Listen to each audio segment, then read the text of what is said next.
Hello and welcome to my YouTube channel जिसका नाम है रेशम क्लासेस और आपका बहुत बहुत स्वागत है।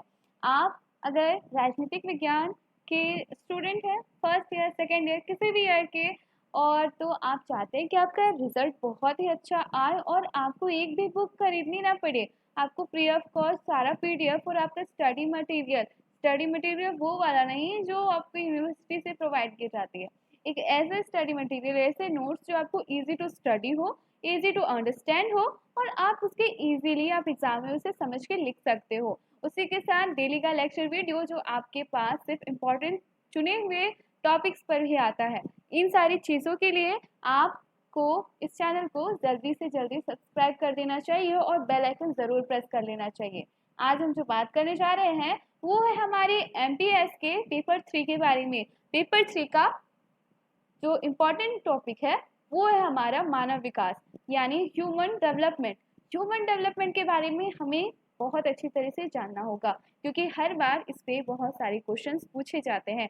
प्रीवियस ईयर के क्वेश्चन अगर आपको देखने हैं तो प्लीज़ आप जाके प्लेलिस्ट चेक कीजिए, तब आपको पता चल जाएगा कि कौन से टॉपिक मैंने पढ़ाए हैं और वो कितने इम्पोर्टेंट है। चलिए आज का ये सब्जेक्ट हम शुरू करते हैं, ये इस विषय के बारे में बात करते हैं कि आखिर ये पूरा आज का हमारा जो विषय है वो है किस बारे में। मानव विकास। मानव विकास के अभिगम क्या है, यानी अभिगम कहने का मीन्स मानव विकास के तरीके। आखिर किस तरीके से मानव विकास को सुनिश्चित किया जाता है कि हाँ, मानव विकास किसी देश का किस चीज़ों पे निर्भर करता है और किस हिसाब से मानव विकास को देखा गया है। चलिए इन सारी चीज़ों पे, इन सारे टॉपिक्स को जानने के लिए, इन सारी बातों को जानने के लिए लास्ट तक आप वीडियो को ज़रूर देखिएगा एंड आई होप आपको इसका आंसर ज़रूर बहुत अच्छे से समझ में आ जाएगा। मानव विकास के अभिगम को वैसे 4 मेन टाइप्स पे डिवाइडेड किया गया है।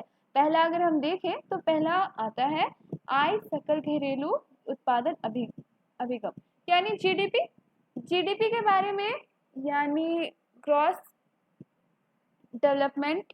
तो जीडीपी के बारे में अगर हम सोचें और आय, तो ये भी एक अच्छे से मानव विकास को अभिगम को शो करता है। मानव कल्याण अभिगम, ठीक है। दूसरा हो गया मानव पूंजी निर्माण अभिगम, मानव कल्याण अभिगम और मौलिक न्यूनतम आवश्यकता अभिगम। इतने सारी चीजों से मिलकर मानव विकास को बांटा गया और देखा गया। सिर्फ एक चीज पे मानव विकास डेवलपमेंट यानी ह्यूमन डेवलपमेंट डिपेंडेंट नहीं है।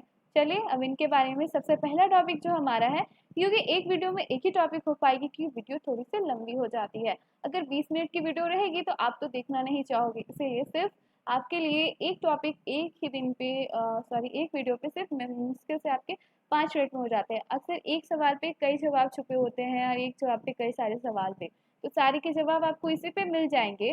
तो मानव विकास के अभिगम क्या है, यानी किस चीज़ों पे डिपेंडेंट करता है। तो सबसे पहले सकल घरेलू उत्पाद। बहुत से विद्वान और विचारक ने गत समय में विभिन्न समयों पर मानव विकास की धारणा को बनाने की, अपनी परिभाषित करने की, सबने अपनी अपनी कोशिश की है और विकसित करने यानी डेवलपमेंट करने की कि कैसे मानव विकास को हम बताएं कि आखिर मानव विकास है क्या। तो उन्होंने इस चीज को सबसे पहले कुछ चीजों पे बांटा। सबसे पहले देखा गया कि आय ही किसी देश की यानी किसी देश के जनता के विकास की सबसे बड़ी नींव होती है। ऐसा माना गया है कि हाँ, यानी मानव विकास इज इक्वल टू इनकम। अगर हम इनकम और ह्यूमन डेवलपमेंट को इक्वल करके देखें तो ये नहीं होता है। इन शॉर्ट में अगर हम समझे तो मानव विकास और इसका एक कंपैरिजन ले लिए जहाँ एक तरफ हम ह्यूमन को शो करें और एक तरफ उसकी इनकम को, तो क्या सिर्फ मानव विकास सिर्फ इनकम पे ही डिपेंडेंट होती है। इस चीज पे काफी आलोचना की गई है, क्रिटिसाइज किया गया है बहुत ज्यादा, और इसको कई चीजों पे, बहुत सारी चीजों पे गलत भी ठहराया गया है कि मानव विकास सिर्फ आय पे या सकल घरेलू उत्पाद पे डिपेंडेंट नहीं करता है पूरी तरह से। किस किस तरह से, आज ही आइए हम जानते हैं। ये अक्सर कहा जाता है कि परमात्मा का वास्तविक नाम स्वर्ग है। से हम लोग भी कहते हैं परमात्मा का वास्तविक नाम स्वर्ग है, अथवा सर्वे गुण कंचनम आश्रयन्ते। सर्वे गुण कंचनम आश्रयन्ते, किसी व्यक्ति अथवा राष्ट्र की दौलत को ही उसका विकास समझ लेना। इस चीज पे इसीलिए कहा गया है कि परमात्मा का वास्तविक नाम स्वर्ग है अथवा सर्वे गुण कंचनम आश्रयन्ते, ऐसा कहा जाता है। तो यहाँ पे कहा गया है कि किसी व्यक्ति अथवा राष्ट्र की दौलत का केवल वांछित रुचियों की ही अच्छी सूचक नहीं, अपितु स्वतंत्रता, संभावना की व्यापकता की पहचान भी है। किसी दौलत व्यक्ति की संपत्ति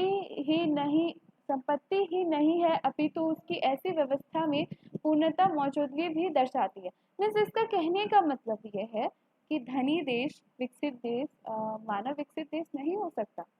यानी अगर कोई धनी देश है, इसका मतलब ये नहीं है कि पूरी तरह से वहाँ लोग मानव विकसित है। और सकल घरेलू उत्पाद ये शो नहीं करता।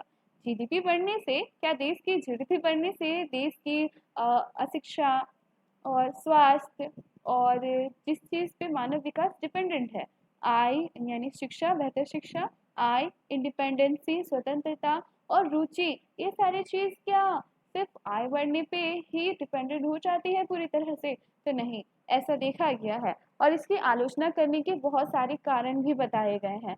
जैसे यहाँ पे बताया गया है कि शॉर्ट में आपको बताती हूँ कि जरूर एक दारूबाज बीमार व्यक्ति लंबे समय से युद्ध और गृहयुद्ध से ग्रस्त देश उच्च आय और समृद्धि के बेहतर अवसर नहीं है। अगर आप किसी देश के व्यक्ति कमाने के साथ साथ उनकी आय अच्छी है और उस देश में स्वतंत्रता भी है, उस देश में लोग खुशहाल भी हैं, वो चैन से जी सकते हैं, उन्हें ये फिक्र नहीं होती कि हाँ हमारे देश की जो जीडीपी तो बढ़ रही है लेकिन हम चिंतित हैं। क्यों? क्योंकि यहाँ पे आतंकवादियों का खतरा है। क्यों? क्योंकि यहाँ पे देश में पैसे तो है लेकिन यहाँ संसाधनों की कमी है। क्या ऐसे देश विकसित देश पे आ सकते हैं? और क्या सिर्फ इनकी आय को देख के या इनके दौलत को देख के हम उस देश को कह सकते हैं कि उस देश के लोग मानव विकसित के मानव सूचकांक की रिपोर्ट में नंबर 1 पे आएंगे? ऐसा बिल्कुल नहीं है। ये सारे रीजंस थे उनके हिसाब से। ये जो मुख्य रूप से जो संपत्ति है, सामाजिक संपत्ति, जो आय जितने भी लोगों की है, वो अगर किसी और चीज़ पे विकसित करने के लिए नहीं लगा रहे हैं, एक दूसरे पे या फिर कहीं पे इन्वेस्ट नहीं कर रहे हैं, जिससे उनकी आय जो है चलाचल नहीं है, यानी एक जगह पे स्टोर्ड है और वो इधर उधर इन्वेस्ट नहीं हो रही है, जिसके वजह से उसके रिश्ते जो अलग अलग देशों से बनते हैं वो सही हिसाब से नहीं चल रहे हैं। तो वो भी जहाँ तक कि देखा गया है तो वो भी मानव विकास की रिपोर्ट पे यानी जीडीपी पे नहीं शो करता है सही तरीके से। इन सारी आलोचनाओं के साथ ही इस बात को कहा गया है कि सिर्फ आय पे ही घरेलू उत्पाद अभिगम पर ही डिपेंडेंट नहीं है, लेकिन काफ़ी हद तक ये देखा गया है कि जीडीपी ये शो करती है कि हाँ हमारी आय जो है बढ़ रही है, लेकिन ये मानव विकास को पूरी तरह से क्लियर या प्रूव नहीं करता। इसी के साथ इस वीडियो में बस इतना ही। हम अगले वीडियो में मिलेंगे जहां हम और एक अभिगम के बारे में जानेंगे। इसी के साथ प्लीज़ आप इस वीडियो को ज़रूर लाइक कीजिएगा और कुछ भी प्रश्न हो या फिर कोई भी टॉपिक जिसे आप समझना चाहते हैं, कमेंट बॉक्स पे जाके ज़रूर कमेंट कीजिए और आप वीडियो को ज़रूर लाइक कीजिए। Thank you for watching my this video.